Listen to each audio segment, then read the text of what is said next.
Hi, I'm John Gipson. I'm the author of the book Winners, and I'm on Jerry-Royce Live.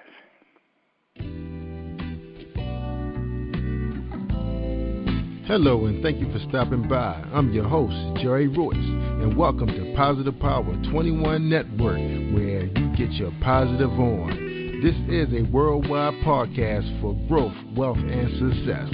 Thank you. Positive Power 21.org, Internet Radio.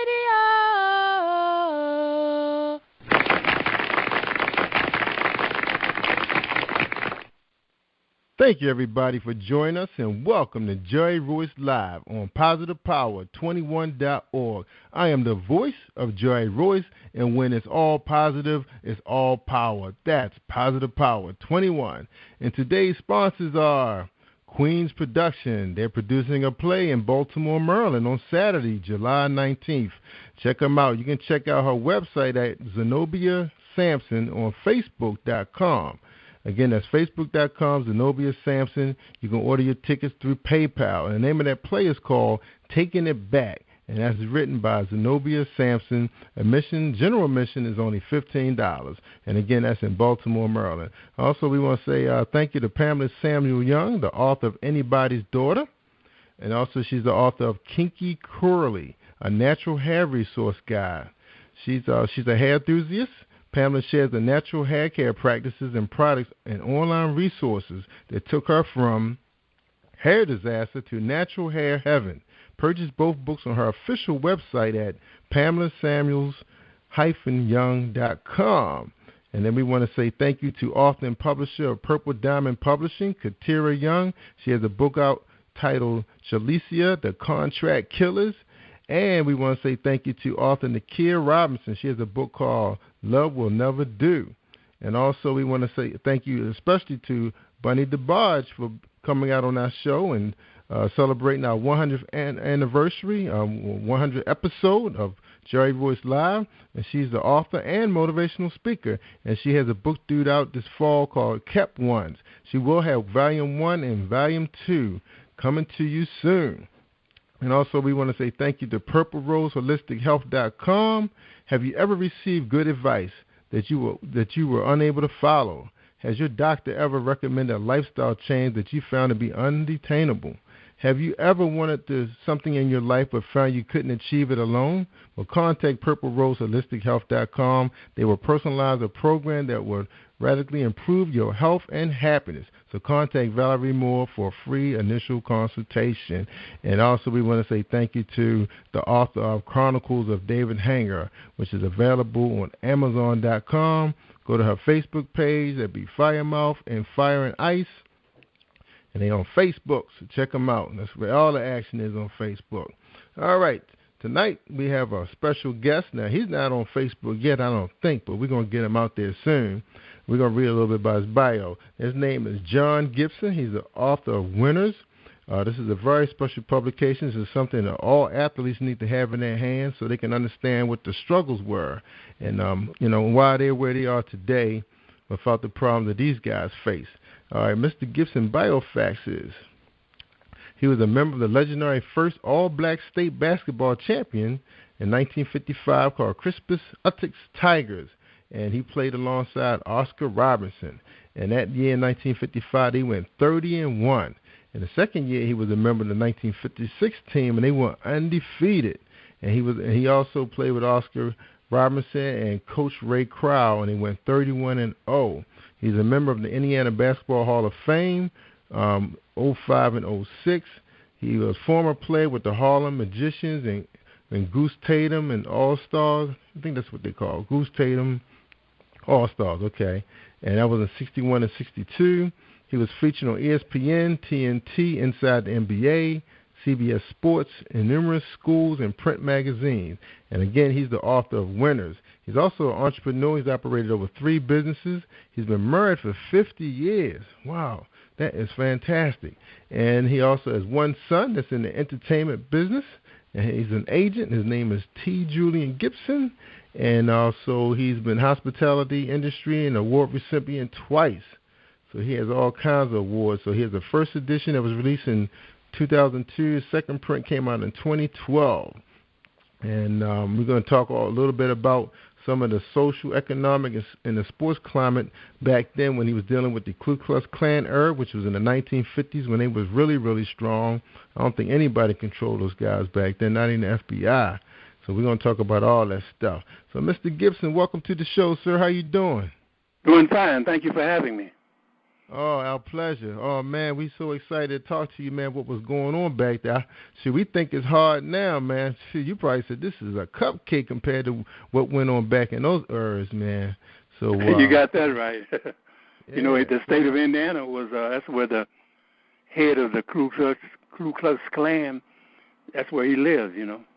Yeah, that was their central operations, huh? Right. Now, a lot of us don't know a lot about the Ku Klux Klan and what, you know, how hard it was for African Americans to work outside their communities. You know, I guess, you know, a lot of the communities didn't have what a lot of the whites had. We remember all the Jim Crow laws that were enforced and all the good things that President Obama is trying to do for our people now. So since right. you were back in that era and you played ball and I know a lot of the whites cheer for you because anytime you have a championship team, they kind of don't see color at the time until you walk out of the gym. So before we get started and talk about your book, give us a little bit more background that we haven't read that was in your bio. Well, basically, I think he covered it all. I graduated from high school in 1956, and I went to Indiana Central College, and I went 2 years there, and I went back in later years at the Marion University.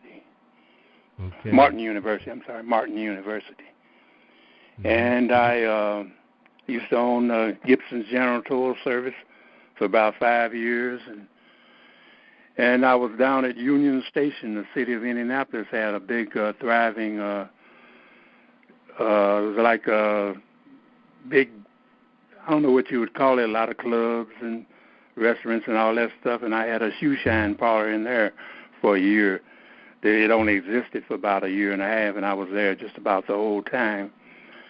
And like I say, I played on the two championship teams, both of which were inducted in the Hall of Fame. The first in 2005, and the undefeated team was inducted in 2006. And 5 of the members that played on my 56 team, the undefeated team, they became Indiana All-Stars. They were named to the Indiana All-Star team. And Oscar, he was named Mr. Basketball. And I could go on, but that's a good basic foundation for everything, you know. Yeah, absolutely. Well, you know, we're here to get to know you as the author, you know, and then we're going to talk about your book, top of the hour. But we want to, you know things like what inspired you to write the book. Of course, it was your life, and that was, you know, imprint on history back then. Okay. But going back a little further in elementary school, what were you like in elementary school? What was it like then going to school? You know, were you at an all-black school in elementary school? Yeah, I was at an all-black school in elementary school, public school number 4, they called it.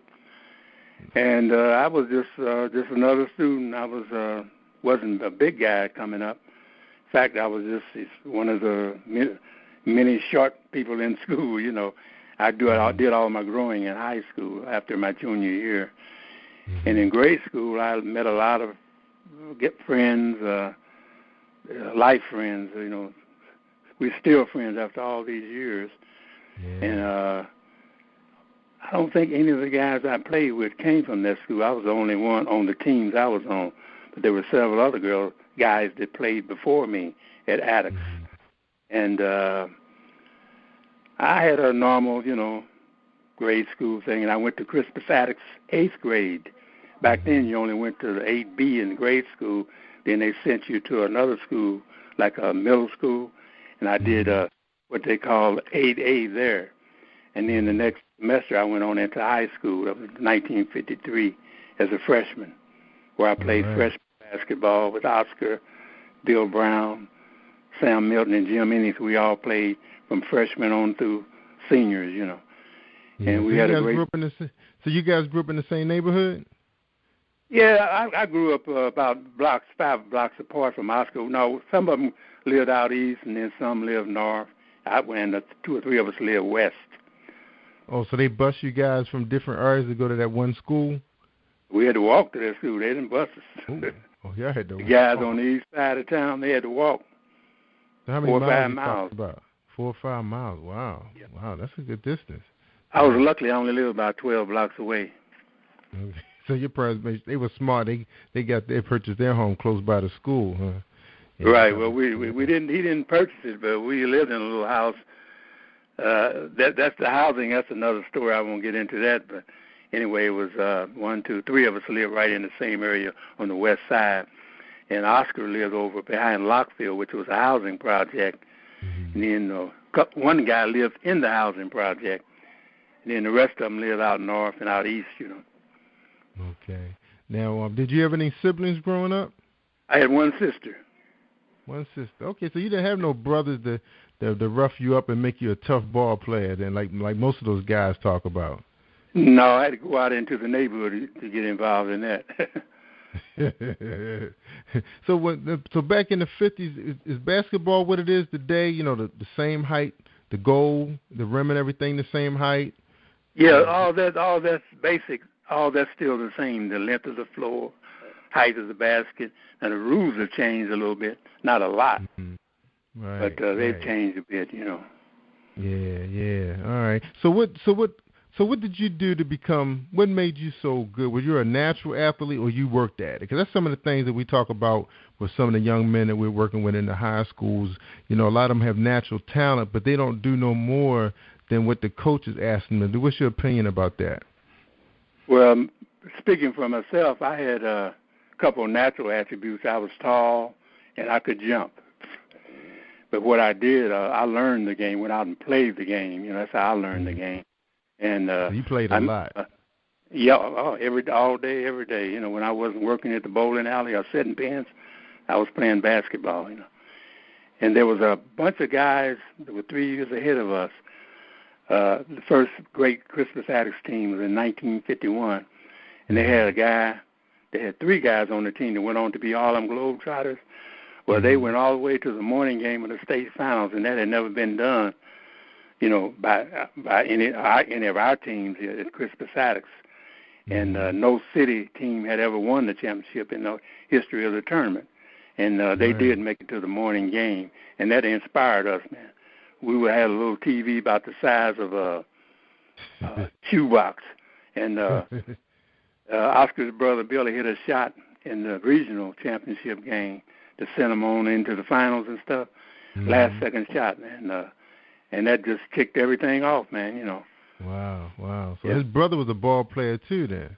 Oh yeah, he held a state scoring record for colleges on up to about 5 years ago. Wow.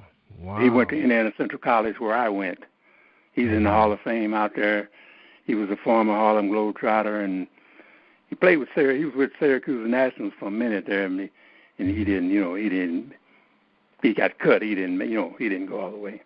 Yeah, that was one of the teams that really, I guess, brought interest to interleague play was the Globetrotters, because they used to show them on TV all the time. Yeah. And, well, that was all they had back then. They didn't have any blacks in the NBA. I think Earl Lloyd was the first black to play in the NBA, and then Sweetwater Clifton, he went on. He's from the Globetrotters, and then they had one here or there, but it took 7-8 years to get some blacks in there. Yeah, so that was the only thing blacks had to look forward to, was playing with the Globetrotters, or AAU ball or something like that. Yeah. Now, I read this a while ago, but wasn't the NBA in trouble for a while until they really started looking at bringing in, black players from some of the, the big schools? It's like they weren't. Yeah. Well, what happened? They only had about 8 teams, I think, and they weren't making any money or anything. And the ABA came along, American Basketball Association, and when they got successful. And then they had some bad times, but they had about, I want to say, 4 great teams in the league. Dr. J played on one of them. But anyway, they were drawing more than NBA, so they got them to merge with them. Yeah. Like San Antonio, that was an ABA team. Indiana Pacers, that was an ABA team. They got about 4 teams in the league out of that league, And that's when the league started getting stronger and stronger, Elgin, Bill, Chamberlain, all those guys came along. Oscar, you know. Mm-hmm. That's when their times started changing. That's right. They shaped basketball. Now your career. What happened? Did you play in college? Yeah, I played out there in Indiana Central College. Okay, you did mention that. So what happened after that? I dropped out and I played with Bruce for about 2 or 3 years, and then I went into business myself, and I went back to school right after that to get that last 2 years in. Mm-hmm. And so my career really wasn't about 4 or 5 years. Now I played a lot of independent ball after I quit playing pro, like semi-pro, like, and we go to the state AAU championship games, play teams out of Kentucky, Tennessee, like that. Mm-hmm. But as far as I went, you know. So what happened? You lost the interest in the game, or you just said? I got married, and when you get, you know, I was playing a game or two a week, but I mean it wasn't like when I was actually into it, you know. Mm-hmm. You didn't have to travel just to play in the league. Right. I just weekend we played in a league up in Holland, Michigan, and Bill Hampton and I, that's my high school teammate. We played on a team out of Terre Haute that played up in Holland, Michigan on weekends. And I played on that for a while until I gave it up entirely. Yeah, you know what's funny, Mr. Gibbs, is two things that stop a man from pursuing the NBA or professional sports: injury or a woman. That's true. So true, yeah. So what happened? She said, hey, you know, I want you to stop playing. Let's concentrate on our business. Let's build a family. Let's travel, see the world. What happened? What kind of got you away? Well, the money I was making on that, it was okay money. But like I say, when you're working, I had a full-time job and this company part-time. Then I'm married. You know, it just wasn't no time, you know. Except for weekends, I'd play a game or two, you know. It wasn't like when I was single, I could travel and stay out there as long as I wish. I didn't have anything to come back to, anybody to come back to, you know. Yeah, that's true. Yeah. Now you were inspired to write the book. You saw the NBA running what it is today. It's a giant. It's a real big sports giant. Did you ever dream that basketball was going to be this big? Did you see that in your vision? Well, I knew it was going to be better than what it was, but I didn't have any idea it would be as big as it is today with the salaries they make, man. They're giving these guys $100 million, $80 million, man. That's mind-boggling, you know. That is. They making what teams used to cost. Yeah, and some of these guys can't get a free throw, man. And they make $7, $8 million a year. I look at that, man, I said, I didn't even miss no free throws in high school. And I said, man, like I say, it just wasn't no opportunities back in, you know. Yeah, the era. But, you know, somebody had to get it started, man. It had to be a stepping stone. You know, somebody had to fight to make it happen. So tell us what was going on back then that made you write this book. What inspired you about, you know, your high school career that made you write this book? Tell us a little bit about that. Well, first of all, what we did, we didn't realize what we had done, you know, and the magnitude that, you know, but it happened during the time frame of the civil rights movement, you know, like when Rosa Parks, it happened the same year Rosa Parks refused to go to the back of the bus. We did what we did a few months ahead of her. Then Martin Luther King came along later and started the boycott. The same year, Emmett Till was a young boy in Chicago. He got lynched, and they had a lot of protests up around Chicago, Illinois. And so when we won the championship, we was the first Indianapolis team to win the tournament, the first all-black school in the history of American sports, really, to win a non-segregated state championship. Right. And in my later years, I realized, well, you know, the magnitude of what we had done. So I said, I'm going to try to keep this alive as long as I can. And so they made a documentary about it. I'll try to get you a copy of the documentary. Yeah. Is that out on YouTube? Is that on YouTube? They may show it on there. Somebody told me they saw it a couple of times. I'll make sure I'll get you a copy. Yeah. And, you know, then the lady who made the documentary, her father was friends with our high school coach. And so I got to talking with Stan Patton. He said, well, let's write a book. You know, I said, yeah, you're right. And several other people had written books about us. They had been commissioned. There was a guy out of Purdue University. I don't know who paid him to do the book, but he wrote a book, But They Can't Beat Us. That was the title of it. And I read it, and all he did was put some little facts down. It was everybody that saw in the newspaper, and what little that he did research on. But anyway, that's why I wrote my book, to try to keep the dream alive, because things happen. They have a way of getting lost in history, It's true. It's true. Like a lot of people don't know what we did, But then a few people do, because we had busloads of people coming to see our high school games, man. They come far as away as Texas, Alabama, Kentucky. Pack house. Crispus-attucks play, back in the 50s, right. Now, I was talking to your son about, that time, and he said you guys had introduced a different style of offense. What was so special about your offense that we played the same way they playing today? Fast. Yeah, like the Lakers. Those guys that walked the ball up, we didn't let them walk the ball up, man. We put full court pressure on them from the start of the game to the finish. Now, I saw a lot of games, like the team, the Titans with Denzel Washington, and and one of the things I think was happening when his team was playing, the refs didn't play fair. They were always favoring the white teams. Did you guys experience any of that during your games where they didn't see no fouls, they didn't see anything? Well, that happened. That first grade team that they had at our school, 51 team, they went through that, and the two teams after us. But when we got there, our offense was so high octane, man, that we just pushed them out of the game, Like we jumped 20-point lead, and then the referees didn't matter, Yeah, they didn't care, right, because the games weren't close enough for them to Plus, make a we difference. were about 10 deep, for that me and Axel on the floor. So if anybody got in foul trouble, we didn't lose nothing, man, Yeah, so, we had some close games, but due to Oscar, we won all of those, But we beat every team we played by average of 17 points a game. That's the average, Yeah, wow. Yeah. Now Oscar-Robertson, now he was a real dominant force. What was so special about his skill set that gave teams trouble? Well, man, he was ahead of his time. It's the same way they played in pro. He played like in high school. Wow. Yeah, I mean, I know it's preposterous, but it's true. I played 8th grade ball with him, and we won the city championship. And then he played freshman with us, and after that, he played varsity from there on out. And he was just ahead of his time. Wow. I mean, he had to cross over, he could shoot, he could jump, and he could control the tempo of the game.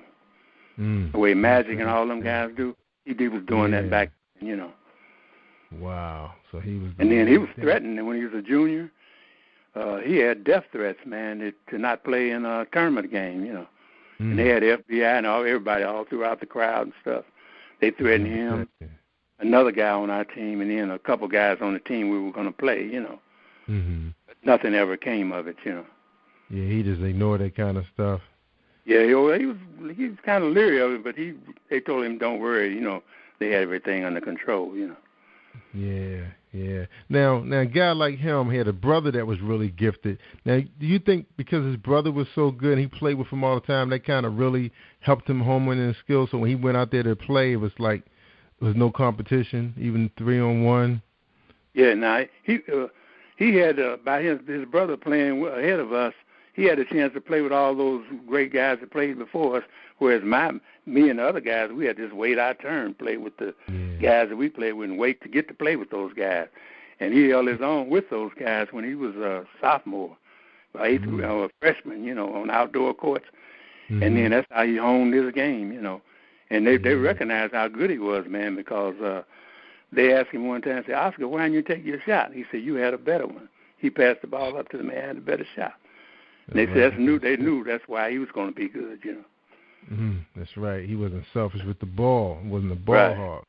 Wow. He could handle it with both hands, could rebound, good defense. He had the whole thing, man. Yeah, good eyes. He could see the whole court, man.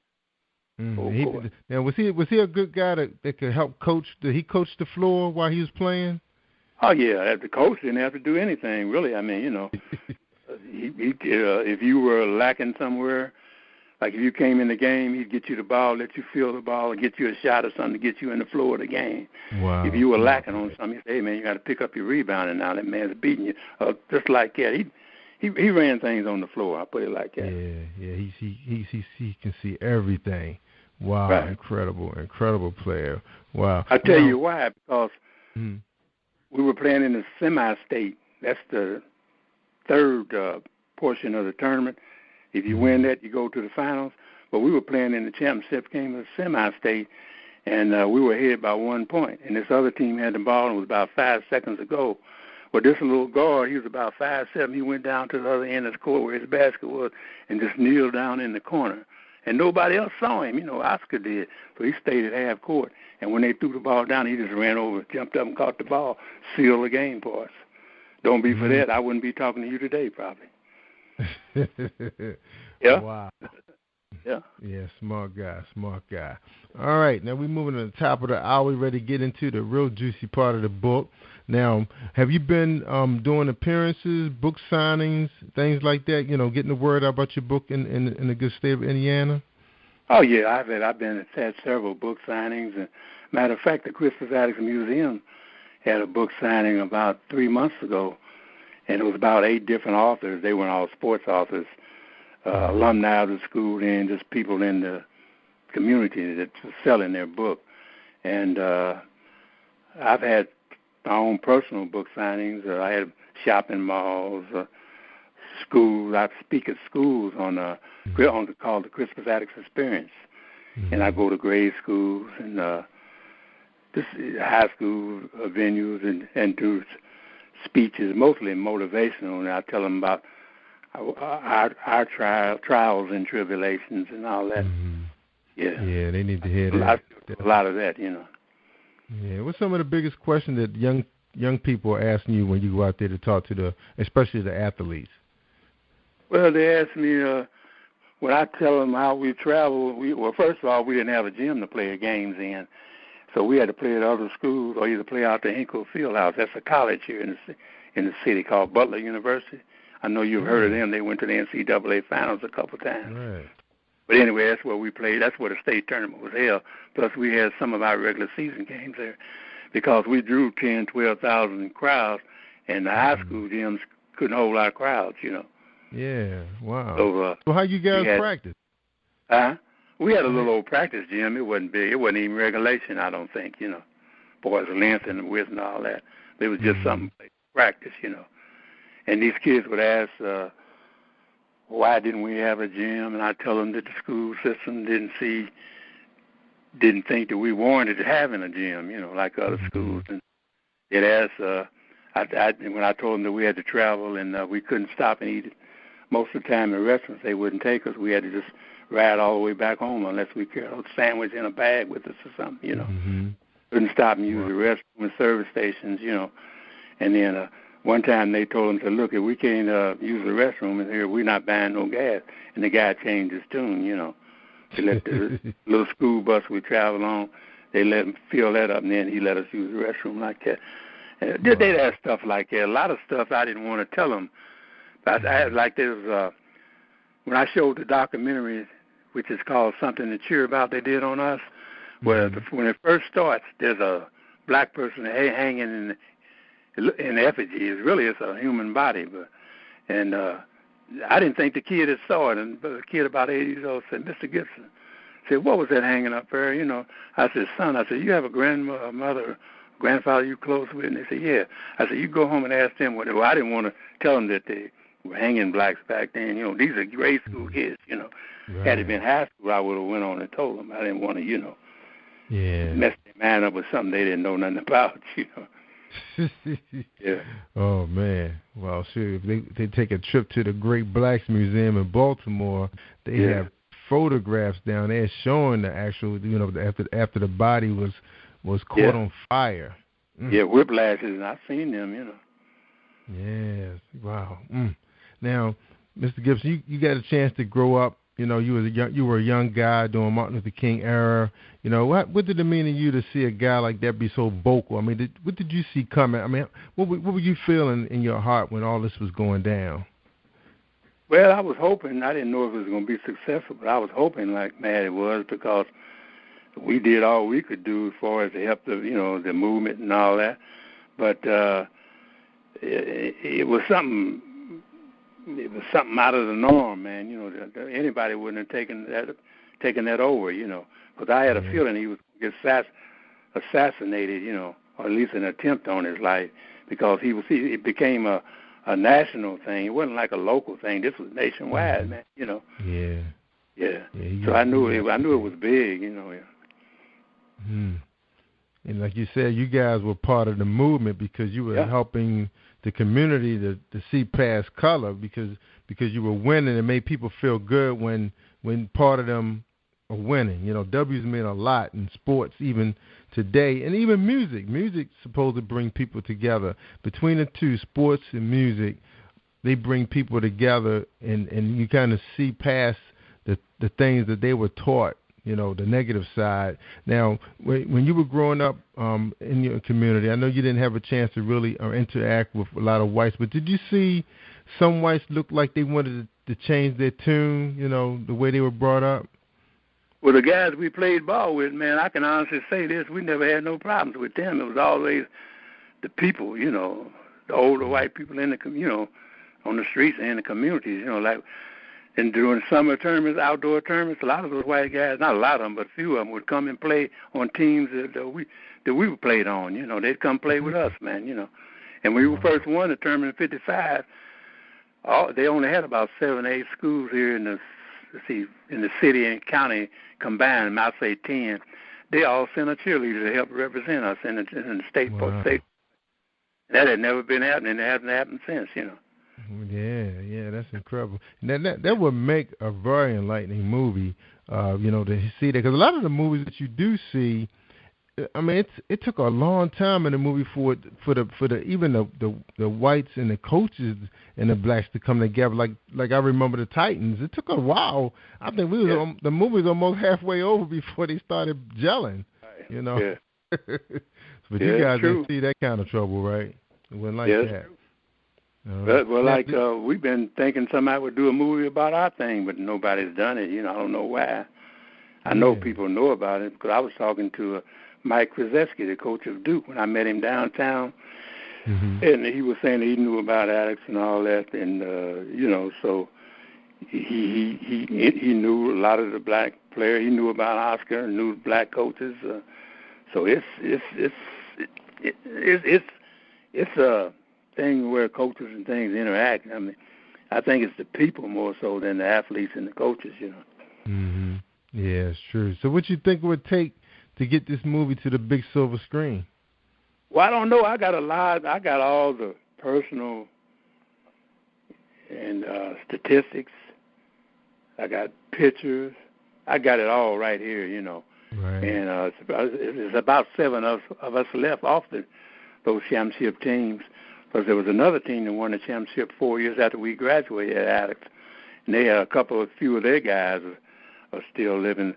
But they were just basically getting somebody to write a good script, something that didn't veer away from the actual story. A lot of times they add stuff in for sensationalism, They'll make up something like they did in Remember the Titans, all that. I don't think it happened like that, No.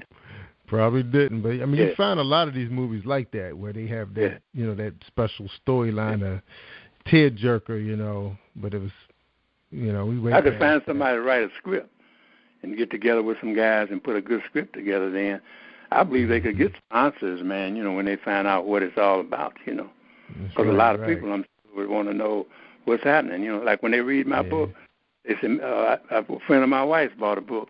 They had club meeting, and my wife sold her one of the books. And she said, she gave it to her boyfriend for Father's Day. He said that was the best present he could have got, Wow. Yeah, man. That's what I'm talking about. Yeah. I definitely got to get that book in my dad's hand, because he was just telling me he went to an event, and, they was, helping out some of the authors, and some of the books were really, badly written. There was an exciting storyline, but the editing, there was no editing or proofreading done in those books. So that's one of the things we try to push on this show, is let people know, you're going to put your money into something. Pay for an editor, Right. I had a guy he went to Crispus-Attucks High School. He was a doctorate in education. He helped edit my book, and I did I put it together. He edited it, and there's no flaws in my book, That's right. That's how you That's do right. it. That's right. So that's your advice to up-and-coming writers? And that would be... just jot down things as you think about them. You have a tendency to forget things, especially that happened long ago. And just jot down stuff and put it together, put it in chronological order if you want. And that's how I started, I did that for about a year, just talked to guys, and I found out something, and I put that in there. And then I didn't incorporate a lot of the stuff, which I should have, because when I finished my book, it was fairly thick page-wise, but it could have been 3 times that. But I didn't want to get it to be boring when somebody would want to do all that reading, Right. But I think I'm thinking about doing it over and add a lot of personal accounts in there, Yeah. Because one of the guys on my team, his mother got killed they were on the way up here to stay with their relatives when he was in grade school from down south. And he lived in a garage, man. A lot of things happened that I didn't really know about until in the last 10 years or so. And his mother was raped and killed, man, And I never knew that. He never told me. So the whole time, so he was on your team? Yeah, he was on my team, and he was living in his cousin's garage or something like that. His mother had gotten killed, And then another guy I played with, he helped me on my book, Stan Patton. He didn't have no running water or lights in his house the whole time he was in high school. Man, I never knew that, man. Wow. Yeah. Yeah. They had candles and all that shit.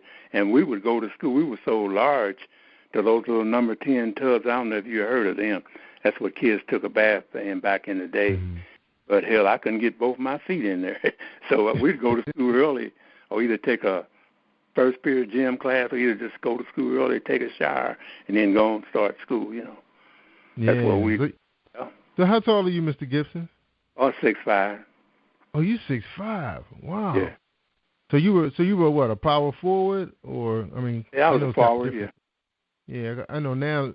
See, they got guys 6'5", bringing the ball down. And guard, yeah, that's incredible. So Magic pretty much changed that style of the game. Yeah, he did. Yeah, he was the first big man to come in and guard and play like that. And Oscar was a guard and pro at 6'5". That was, I don't know if it was the norm, but the guards were a little smaller than that when he came in, in the NBA, Yeah. That's right.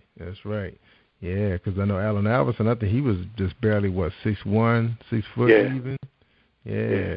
Incredible. He played 6'6", Yeah, he did. Yeah, because he can get up there. He was quick too, really fair. Because I heard he could have played football. Yeah, he was all-state football player in high school. Yeah, West Virginia, somewhere there. So was basketball your only sport? Oh, I tried football. I played tackle when I was, I think it was freshman, sophomore. I played tackle. I played defensive tackle, a couple of years. I really didn't like all the hitting and stuff, man. You get hurt bad, Yeah, one of my friends got his wrist broken. He could have made the basketball team, but he got his wrist broken. He never did get the chance to play, Yeah, I understand that. Well, but man, it was a pleasure having you on this show, man. I'm just so excited for you, man. Thanks for having me, man. Yeah, being an author is exciting anyway. I mean, how much fun are you having out there? Meeting people, talking about your history. Oh man, it's something. I'm always running into somebody that that knows about it, heard about it. Man, strangers walk up. I remember you. They say they remember you from 50 years ago playing ball. I don't see how, but they do. I remember when y'all did this. I did. But it's something. Yeah, well, just like we had done for your son's other client, we're gonna put something together for you out there and promote you all week and get the word out about this form of history that a lot of people don't know about. Okay. All right. Well, just make sure you give them that HOOPGIPSON@gmail.com, and they can order a book like that if they wish. Yeah, definitely. Right, your son's supposed to make sure I get that email accurately, so I'll wait for that in my inbox, and we'll put that promotion together for you, man. You say you needed some books? Yeah, I'm gonna get a couple books from you too, because I want to get it for my dad. I'm gonna need it when I go up to the school for September when I start mentoring again. Definitely. Where would I send them to? I'll email you my address. Okay. Oh, okay, that's good. I just want to make sure, All right. Well, we can close up the show. Anything you'd like to say to the people who are going to be listening to this for a long time? So, what you'd like to say to them, Mr. Gibson? It's all yours. Well, I recommend you to get the book Winners and enjoy my story. It's a historical one, Definitely, it sure is. It's an exciting story at that. It almost reminds me of sitting there looking at those movies that's finally starting to see the silver screen. Like, even though we know Ray Charles as a legendary artist, there was a lot about him we didn't know. That's and like true, you said, those personal things that you were talking about, those guys you just didn't know, those are the things that people would like to see in those kind of movies. That side of it, what they really went through just to get on the court. Right. All right. Well, God bless you, sir. We appreciate you coming here and appreciate your son referring you. And this is JOHN Live, Positive Power, 21.org. Thank you, everybody.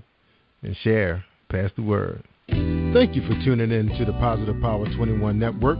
Team 21 would like to thank you all for tuning in, and please spread the word and tell a friend. This is JOHN. Thank you, Mr. Gibson. Positive Power 21. All right, thank you. We get our positive. You're welcome, sir. Have a good night. All right, take care. All right, God bless. Positive Power 21.org, Internet Radio. All right, that's a wrap. Please share. Thank you.